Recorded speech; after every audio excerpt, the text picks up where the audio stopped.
once the weather got nice and once we reached phase 4, we have been doing some outdoor concerts.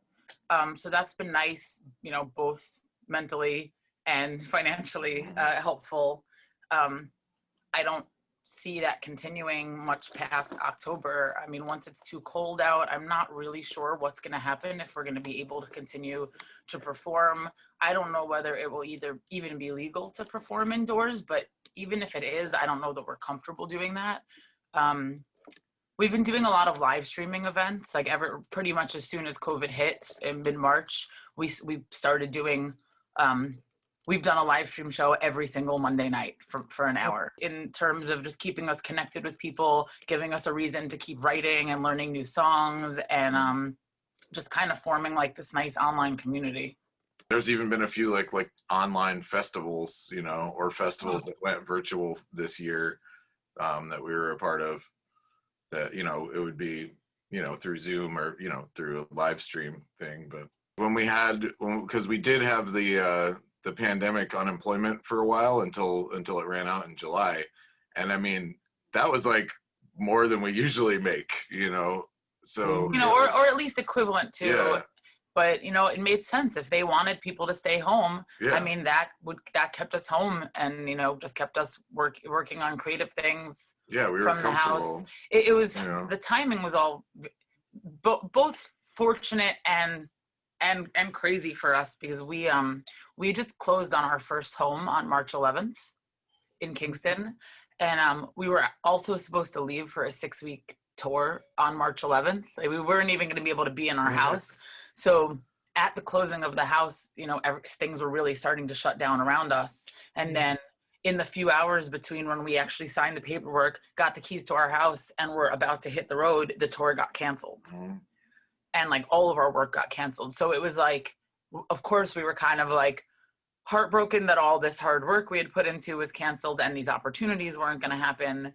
And financially, you know, we were going to be kind of screwed. But we did have the keys to our new house. Yeah. And that was like, being in this house, like, kind of saved us, like, emotionally and mentally, because you know, it's given us something to really put our time and our effort and our love into. And when we were just home for 3 months, it just gave us 3 months to really unpack and decorate and get the stuff we needed. So I do, in that aspect, feel fortunate, because I think if we didn't have that to really focus in on, this would have been a lot harder on us.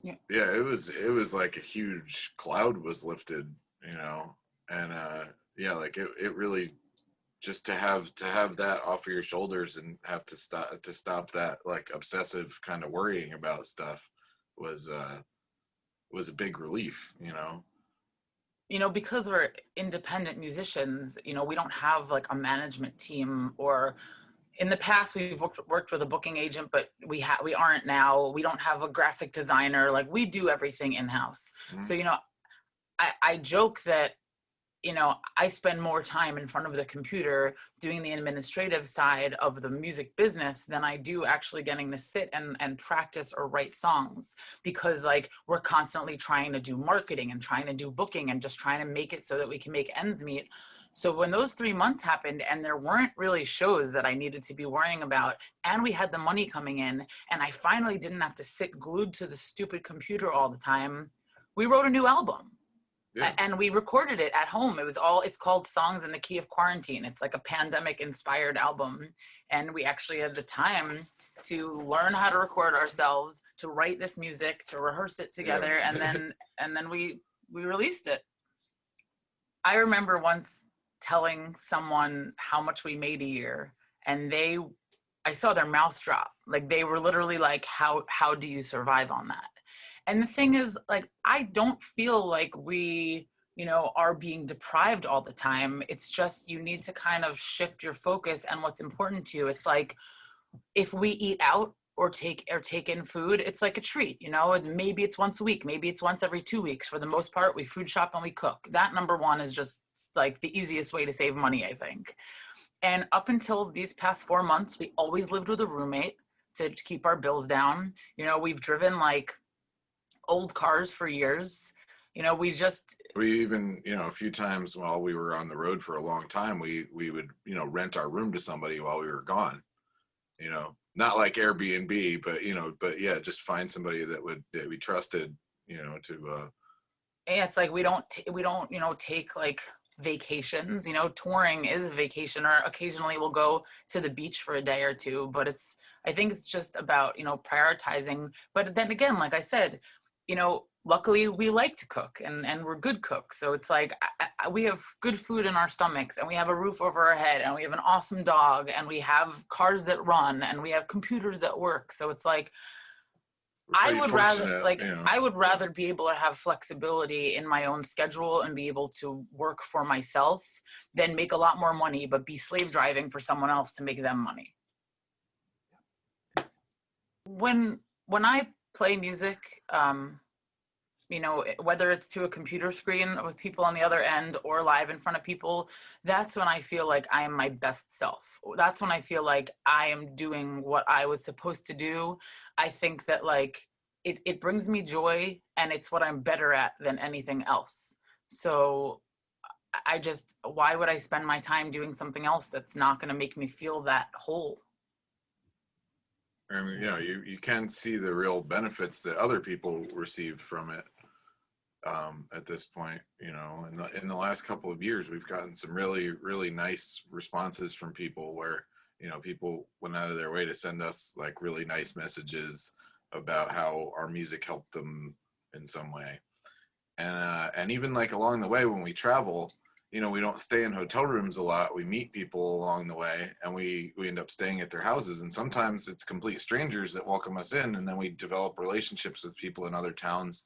And with bands, when we're home, we always have bands stay over when they're through town, so that when we go to where they live, then we have a place to stay, and we sort of have developed like a network that way.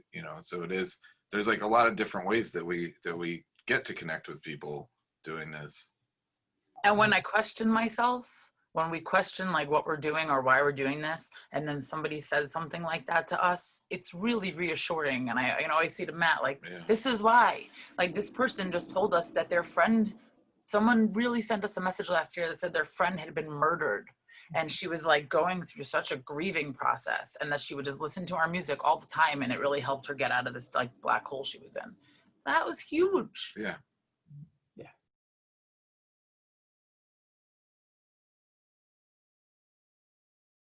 It would be, it would impact, it would impact everyone in such a way that it would just be like a rising tide that, floats a lot of boats, and levels the playing field. It's like, let's face it, so much conflict stems from financial woes. So many people, including my parents, got divorced once the money went out the window, and so much anxiety stems from worrying about money. If we could the just basics, like, and it's just to cover the basics removes a lot of mental illness, Yeah, if when we woke up in the morning, our fear wasn't how are we going to get the bills paid and survive, that instead our focus was more on, helping ourselves, helping our community, being creative. Like, I think, also anxiety and stress causes cancer. It's like, if we could just worry less as a society, we'd be healthier as a society.